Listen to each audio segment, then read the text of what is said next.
Hi guys, welcome to our channel TFA Files TV. We are back again with the latest gossip. Nyaya dziri kupisa dziri kutenderera pa social media. Ngoma ya Winky D featuring Holy 10 iboso yaricha 1 million views, of which zvinhu zvashamisa vanhu vakawanda.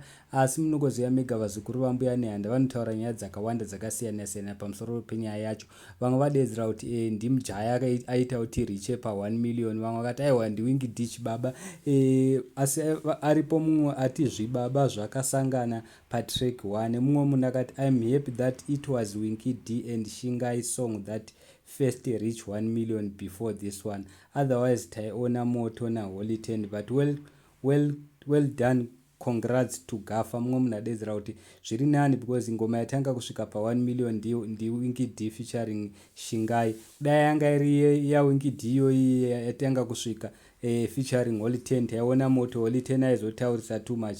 Mumwe munhu akati 2 songs with over 1 million views in 4 weeks, priceless. Mumwe munhu adedzera kuti Winky D chibaba. Mumwe munhu akati Holy 10 effect. Vamwe vari kuti ndi Holy 10 ari kuita kuti zvese zviitike zvese izvi. Mumwe munhu akati gafa boys uyu musamufananidza nevamwe vanhu vasina nebasa rose. Mumwe munhu akati so Holy 10 is number 1 and number 2.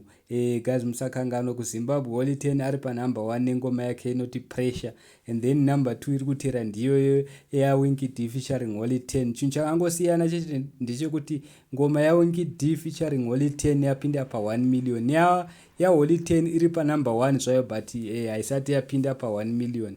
I'm sure even pa half a million haisati yasvika. Mumwe munhu akati gafa ndomu respecta kudarika baba vangu.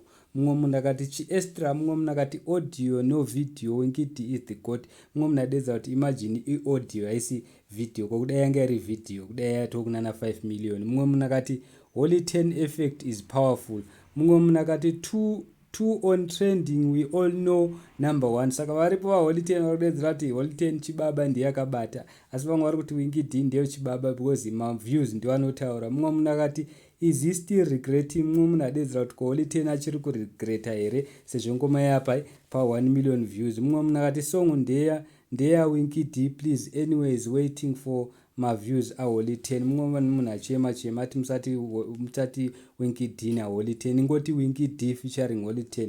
Mumwe munhu akati ndozvinoita chibigi. Mumwe munhu akati don't give Holy 10 credit apa hey tokumamisai. Mumwe munhu akati Winky D muhombe.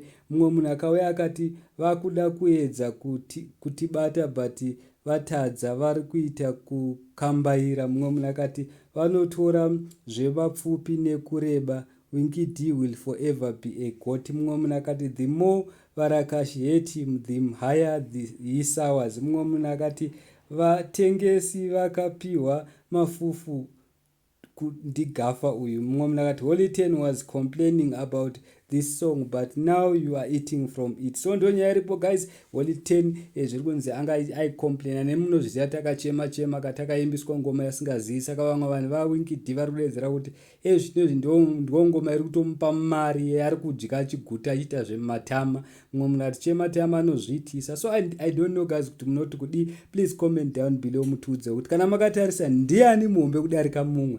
Because Winky D ngoma dzake dziri kumhanyira kunana 1 million, dzakatodarika dzakawanda pa half a million, of which kwanotarisa kuna Holy 10 so far hapasati pane ngoma yadarika half a million, but zvake iye pressure iri pari pa number 1. Thank you so much guys, I'm out.